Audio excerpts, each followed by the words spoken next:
કેમ છો બધા? રાહુલ ટેક ઓફિશિયલમાં તમારું સ્વાગત છે. ટેકનોલોજીમાં નવીનતમ અપડેટ્સ માટે જોડાયેલા રહો. પ્રધાનમંત્રી કિસાન સન્માન નિધિ યોજનાના આગામી હપ્તાની ઘણા લોકો રાહ જોઈ રહ્યા છે. તો ચાલો આજે આપણે સમજીએ કે આ 22મો હપ્તો ક્યારે આવશે અને એના માટે કઈ કઈ તૈયારીઓ કરવી પડશે. દેશભરના લાખો ખેડૂતો અત્યારે પીએમ કિસાન યોજનાના 22મા હપ્તાની આતુરતાથી રાહ જોઈ રહ્યા છે. આ એ જ યોજના છે જેમાં દર વર્ષે 6,000 રૂપિયાની આર્થિક મદદ સીધી ખેડૂતોના ખાતામાં પહોંચાડવામાં આવે છે. આ વખતે એટલે કે 22મા હપ્તામાં દરેક પાત્ર ખેડૂતના ખાતામાં સીધા 2,000 રૂપિયા આવશે. આ જે 6,000ની વાર્ષિક સહાય છે એનો જ આ એક ભાગ છે જે 3 હપ્તામાં મળે છે. તો હવે આ હપ્તાનું શું ચાલી રહ્યું છે? સારા સમાચાર એ છે કે કૃષિ મંત્રાલય તરફથી બધી તૈયારીઓ પૂરી થઈ ગઈ છે. એમ સમજો કે હપ્તા માટેનો પ્રસ્તાવ હવે કેન્દ્ર સરકારને મોકલવા માટે એકદમ રેડી છે. પણ આમાં એક વાત સમજવા જેવી છે. સરકાર છે ને એ પૈસા રિલીઝ કરતા પહેલા બજેટ રજૂ થવાની રાહ જોઈ રહી છે. એટલે સીધી વાત છે કે હવે આગળ શું થશે એ દેશના બજેટ પર નિર્ભર કરે છે. તો પછી સૌથી મોટો સવાલ એ જ છે કે ખાતામાં પૈસા આવશે ક્યારે? ચાલો એની સંભવિત તારીખો પર એક નજર નાખીએ જેથી આખો આઈડિયા ક્લિયર થઈ જાય. જુઓ, છેલ્લો એટલે કે 21મો હપ્તો 19 નવેમ્બર 2025ના રોજ મળ્યો હતો. હવે 1 ફેબ્રુઆરી 2026ના રોજ બજેટ આવશે અને એના પછી એવું મનાય છે કે માર્ચ અને એપ્રિલ 2026ની વચ્ચે ગમે ત્યારે પૈસા ખાતામાં જમા થઈ શકે છે. હવે એક બહુ જ અગત્યની વાત. પૈસા સમયસર અને વગર કોઈ તકલીફે મળી જાય એના માટે 3 શરતો પૂરી કરવી એકદમ ફરજિયાત છે. તો ચાલો જોઈ લઈએ કે આ 3 શરતો કઈ છે અને બધું બરાબર છે કે નહીં. આ 3 બાબતો ખાસ ધ્યાન રાખવા જેવી છે. પહેલું, KYC કમ્પ્લીટ હોવું જોઈએ. બીજું, બેંક ખાતું આધાર કાર્ડ સાથે લિંક હોવું જોઈએ.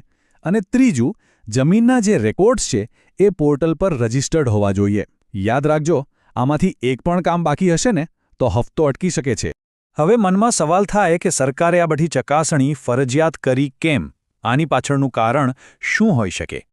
આની પાછળનો હેતુ એકદમ સ્પષ્ટ છે. સરકાર એ સુનિશ્ચિત કરવા માંગે છે કે પૈસા સાચા અને લાયક ખેડૂત સુધી જ પહોંચે અને કોઈ પણ પ્રકારની ગરબડ કે છેતરપિંડી ન થાય.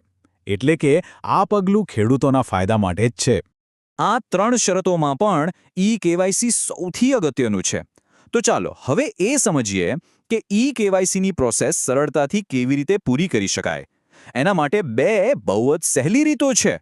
એક રીત તો એ છે કે ઘરે બેઠા પોતાના ફોનથી જ ફેસ ઓથેન્ટિકેશનનો ઉપયોગ કરીને KYC કરી શકાય ગમે ત્યારે, ગમે ત્યાંથી. આ એકદમ સહેલી રીત છે અને જો કોઈને ફોનમાં ફાવતું ન હોય તો નજીકના સેવા કેન્દ્ર પર જઈને OTP કે પછી બાયોમેટ્રિકથી પણ આ કામ કરાવી શકાય છે. હવે જો મોબાઈલથી KYC કરવું હોય તો શું કરવાનું? બહુ સિમ્પલ છે. સૌથી પહેલાં PM કિસાન અને આધાર ફેસ RD આ 2 એપ્સ ડાઉનલોડ કરવાની. એ પછી પોતાના મોબાઈલ નંબરથી લોગિન કરવાનું.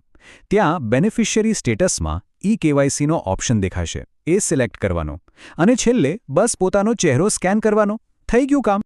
અને જેવું સ્કેનિંગ સફળતાપૂર્વક પૂરું થશે એના ફક્ત 24 કલાકની અંદર જ KYCનું સ્ટેટસ પોર્ટલ પર અપડેટ થઈ જશે.